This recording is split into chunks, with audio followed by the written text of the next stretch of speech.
Ne restez pas assis à ne rien faire en attendant que Dieu fasse quelque chose pour vous qu'il vous a déjà donné la puissance de faire.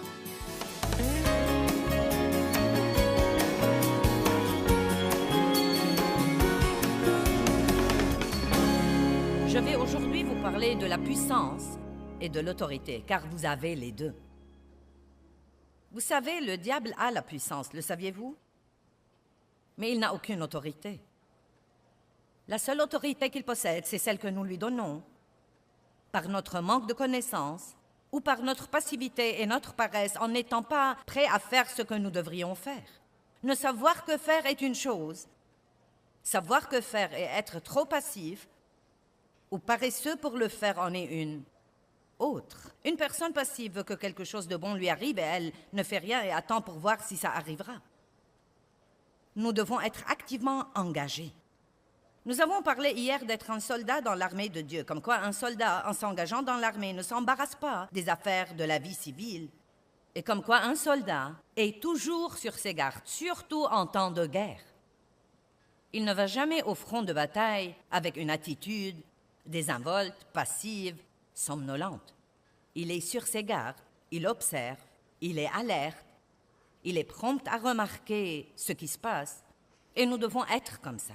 Nous devons faire attention quand il y a quelque chose de bizarre qui se passe dans notre esprit, quand nous avons des pensées bizarres qui ne sont pas pieuses, quand nous avons des émotions qui ne sont pas pieuses, et nous devons venir contre elles. Au lieu de dire « Eh bien mince alors, je me demande ce que c'est », nous devons venir contre elles.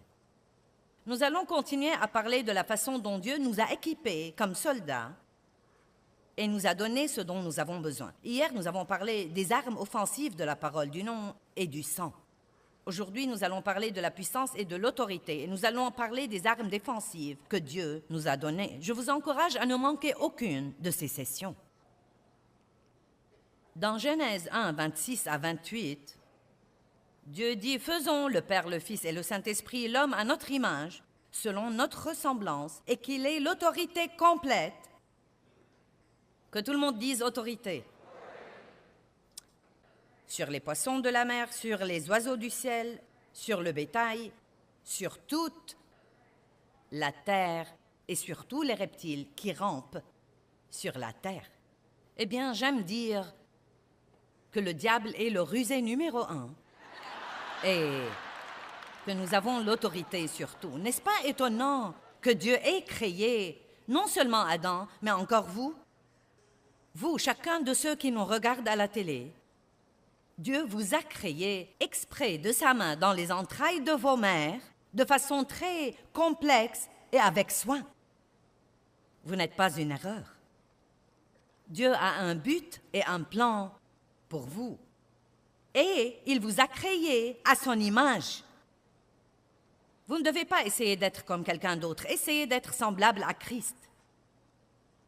Et il vous a donné l'autorité. L'autorité.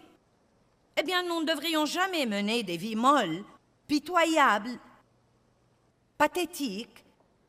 Pauvre de moi, je gaspille ma journée à m'apitoyer sur moi-même. Nous devons savoir qui nous sommes en Christ et nous redresser et lever nos têtes et agir en conséquence. Vous ne devez pas vous sentir confiant pour être confiant. Vous ne devez pas vous sentir quelque chose pour être quelque chose. Nous devons apprendre à vivre selon qui nous sommes et non selon ce que nous ressentons. Si nous vivons selon qui nous sommes, nos sentiments nous rattraperont. Amen. Continuons à lire ceci. Donc Dieu créa l'homme à son image, il créa l'homme à l'image de Dieu selon sa ressemblance, il créa l'homme et la femme. Et Dieu dit, Dieu les bénit. Dites, je suis béni. Et il leur a dit, soyez féconds, multipliez, remplissez la terre et dominez-la. Utilisez votre autorité en utilisant toutes ces ressources énormes au service de Dieu et de l'homme. Et c'est là que nous nous attirons des ennuis, car nous voulons prendre ces ressources et les utiliser pour nous-mêmes. Et dès le début, Dieu a dit à Adam, « Écoute, je vais te bénir. Tous tes besoins seront satisfaits, mais je vais te bénir d'une telle façon que je veux que tu prennes ce que tu as et que tu l'utilises pour me servir et pour aider les autres. » Et là encore, dominer, c'est-à-dire ayez l'autorité sur les poissons, les oiseaux, etc. Mais nous savons en lisant la parole de Dieu qu'Adam et Ève ont désobéi à Dieu. Ils n'ont pas protégé l'autorité que Dieu leur avait donnée. Ils n'ont pas vécu sur leur garde. Ils avaient une attitude désinvolte. Ce qui est arrivé dans le jardin n'était pas que la faute d'Ève. Ne l'accusez pas de tout ça. Adam était l'homme, il était responsable. Il n'aurait pas dû manger le fruit qu'elle lui avait offert. Il aurait dû dire, « Femme, quel est ton problème? »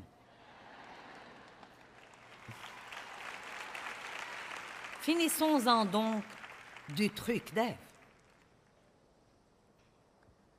Adam et Ève ont pris l'autorité que Dieu leur avait donnée et ils l'ont donnée au diable. Mais heureusement, Jésus est venu la reprendre et il nous la rend à nous. Jetons un coup d'œil rapide à Luc 4,6 pour vous montrer l'attitude du diable.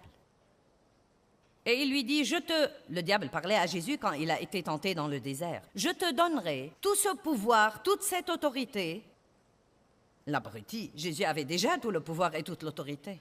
« Je te donnerai tout ce pouvoir, toute cette autorité et toute leur gloire, leur splendeur, leur excellence, leur prééminence, leur dignité et leur beauté, car elle m'a été donnée et je la donne à qui je veux. » Eh bien, qui la lui a donnée? Adam et Ève. Ils ont pris ce que Dieu leur avait donné.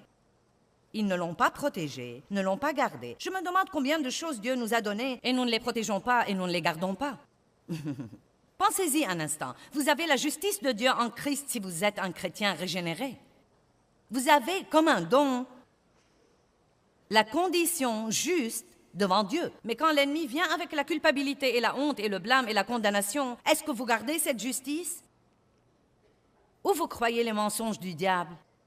Quand Satan vient avec la condamnation, la première chose que nous devons dire, c'est « Je suis la justice de Dieu en Christ. Va-t'en d'ici. Je n'écouterai pas tes mensonges. » Mais que faisons-nous? Très souvent, nous vivons selon nos sentiments.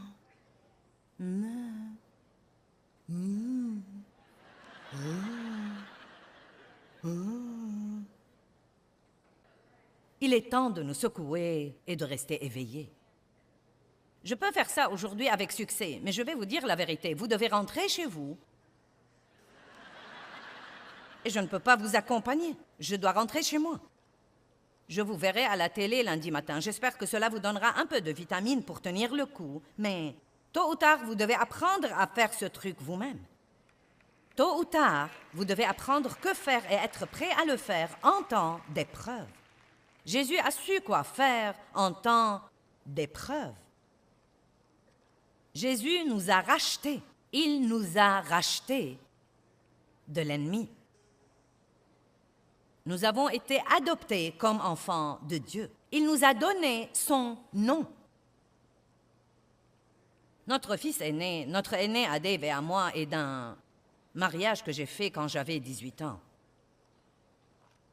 C'était un cauchemar, mais j'ai eu un enfant vers la fin de ce mariage et l'ai nommé David.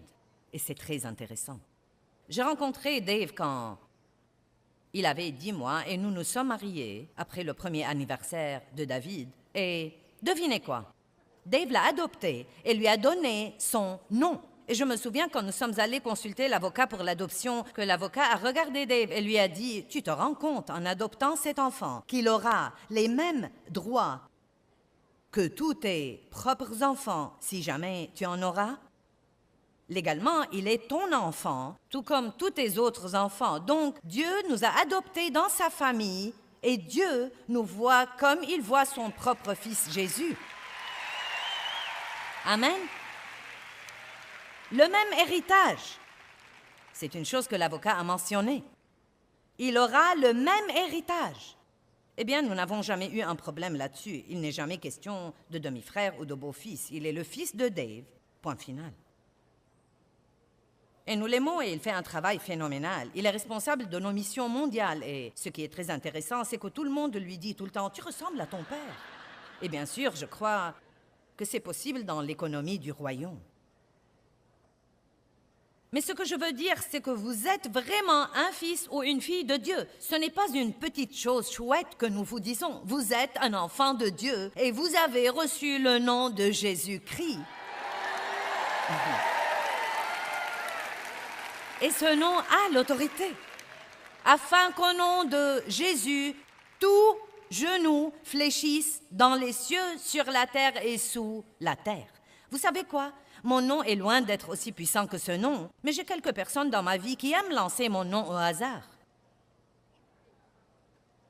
Et je dis à certains parfois, s'ils ont du mal à obtenir quelque chose, dites-leur que Joyce a dit de vous le donner. Donc, quand vous avez l'autorité et que vous décidez de partager cette autorité avec quelqu'un d'autre, ça marche pour lui comme ça marche pour vous. Donc, Jésus a payé pour que nous ayons cette autorité. Et c'est dommage que la moitié du temps, nous ne prenions même pas la peine de l'utiliser. Ne restez pas assis à ne rien faire en attendant que Dieu fasse quelque chose qu'il vous a déjà donné l'autorité de faire dans votre vie. Je crois que je ferais mieux de dire ça encore une fois. Ne restez pas assis à ne rien faire en attendant que Dieu fasse quelque chose pour vous qu'il vous a déjà donné la puissance de faire. Eh bien, Dieu, j'ai besoin de toi pour me débarrasser du diable. Non, débarrassez-vous du diable vous-même, réprimandez-le, résistez-lui, remettez-le à sa place.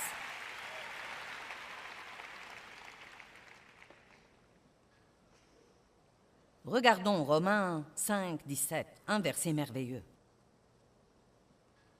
Car si, par la faute, défaillance et offense, d'un seul, la mort a régné par lui seul, il parle d'Adam. À plus forte raison, ceux qui reçoivent l'abondance de la grâce imméritée de Dieu et du don de la justice, qui les met dans une condition juste, devant lui, régneront-ils comme des rois dans la vie par un seul Jésus-Christ, le Messie. Il dit donc, si nous avons tous reçu la condamnation par un seul homme, et que nous avons tous l'occasion de recevoir la justice par un seul homme, Jésus-Christ, si nous savons qui nous sommes en lui et que nous connaissons cette justice, nous pouvons régner, gouverner comme des rois dans la vie. Mais j'ai mentionné quelque chose hier que je veux mentionner encore une fois. David, le jeune berger David, avait très peu de chances d'être roi. En fait, quand le prophète est venu oindre un nouveau roi, il a été envoyé par Dieu pour oindre un nouveau roi de la famille de Jessé. Il a passé en revue tous les frères et personne n'a pensé à David. Peut-être que vous êtes celui qu'on ne prend pas en considération et qu'on oublie, mais Dieu vous prendra en considération. Dans l'économie de Dieu, le dernier sera premier et Dieu utilise les choses faibles et les choses folles du monde pour confondre les sages. Dans l'économie de Dieu, vous ne devez même pas avoir beaucoup d'atouts dans le naturel. Vous n'avez besoin que de l'onction de Dieu sur votre vie. Il vous donne la possibilité de faire tout ce que vous devez faire. Je regardais Israël mener l'adoration ce matin et j'ai dit à Dave, il est si détendu et si loin et je connais son milieu. Je sais d'où il est issu. D'un milieu vraiment dur, d'une situation dure. Israël, monte ici vite, je vais te faire raconter ça. Je vais la voir dans mon émission de télé.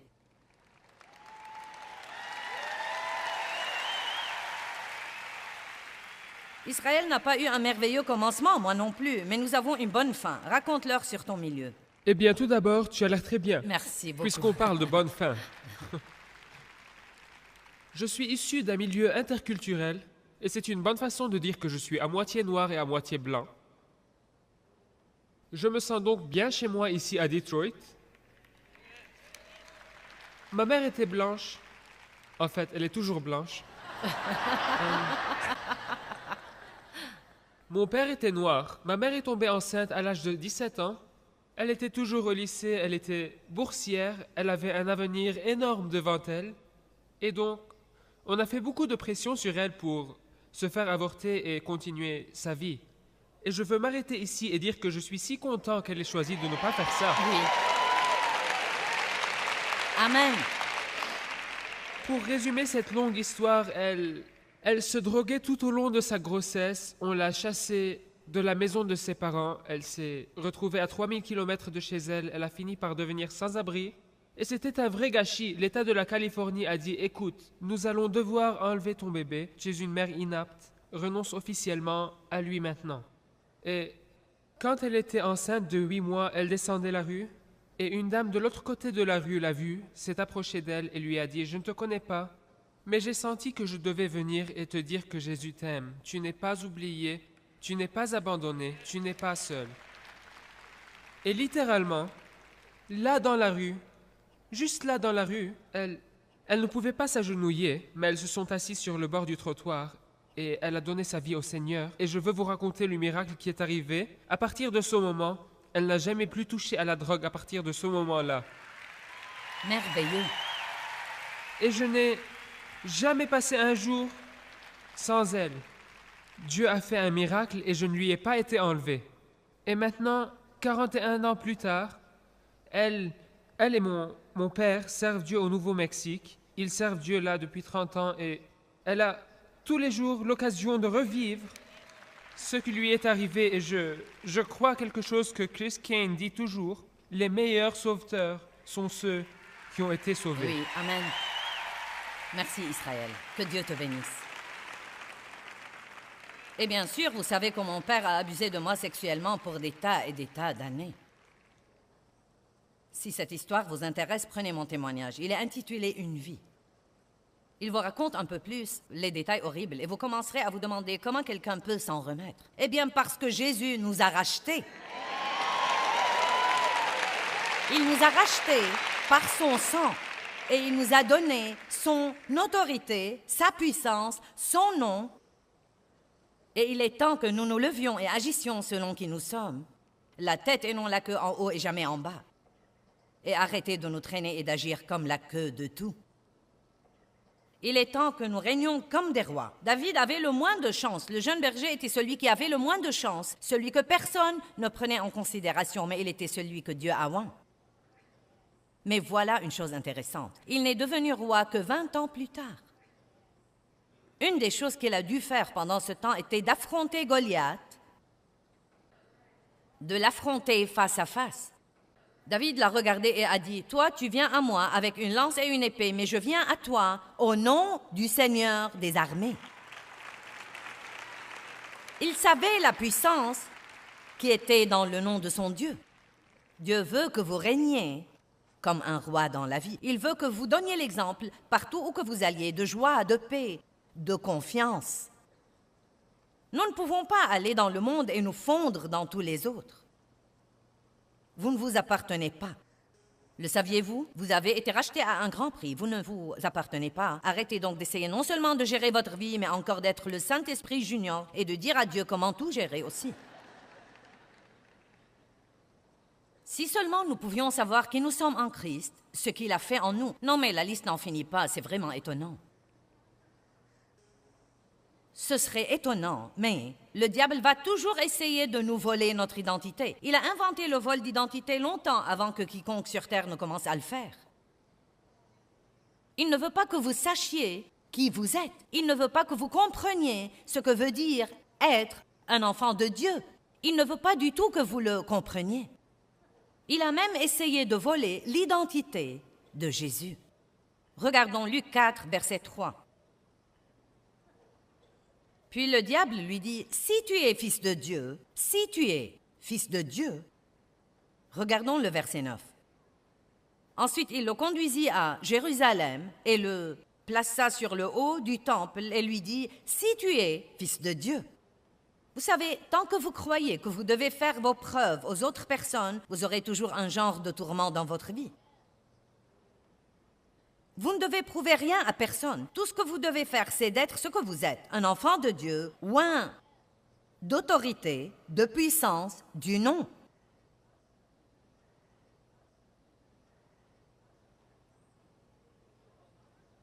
Ne vivez pas en essayant d'impressionner les autres.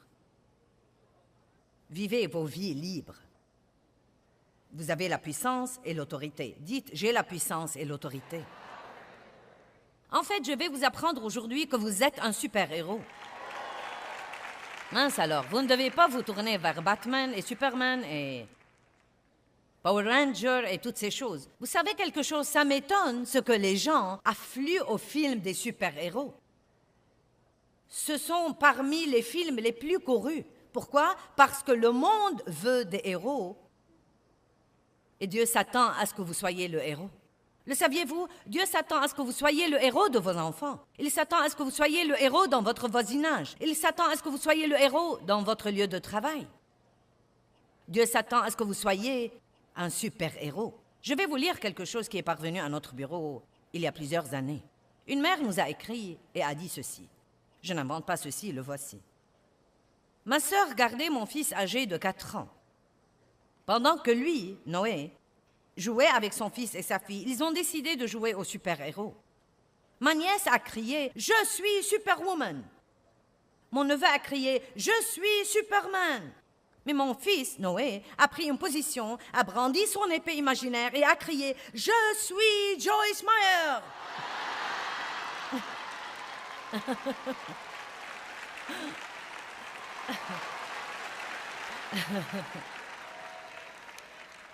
Maintenant, vous savez quoi? Peut-être que c'est un des plus grands compliments que j'ai jamais reçus toute ma vie.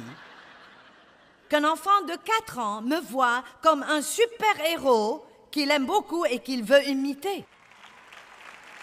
Allez, je vous parle aujourd'hui.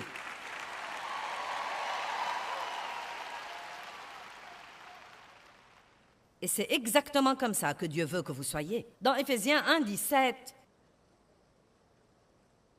nous voyons l'apôtre Paul prier pour l'Église dans les versets 17, 18 et 19. Et tout d'abord, il dit dans le verset 17, « Je prie que vous connaissiez Dieu ». Nous devons connaître Dieu, non pas savoir sur Dieu.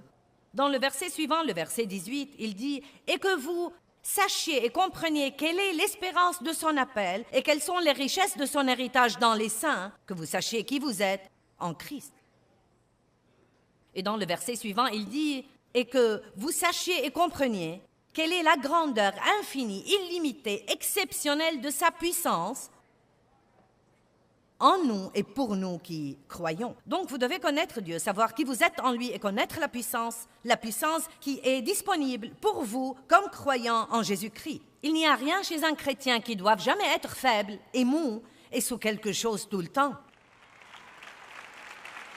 Tant de gens, vous leur demandez comment ils vont. « Oh mince, alors je suis attaqué. » « Oh, je suis attaqué. »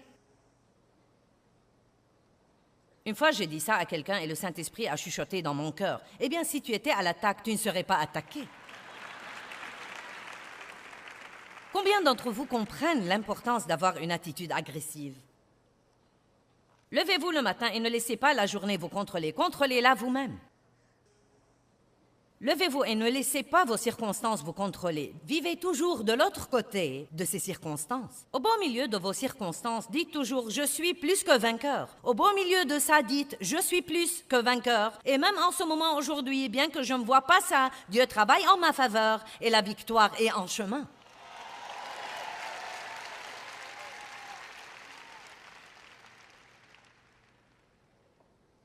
Vous devriez être un super-héros spirituel. J'aime ça. Le monde a désespérément besoin de bons exemples. Mon mari a été un héros pour moi. J'ai observé sa paix, j'ai observé sa joie, et plus que toute autre chose, j'ai observé sa stabilité.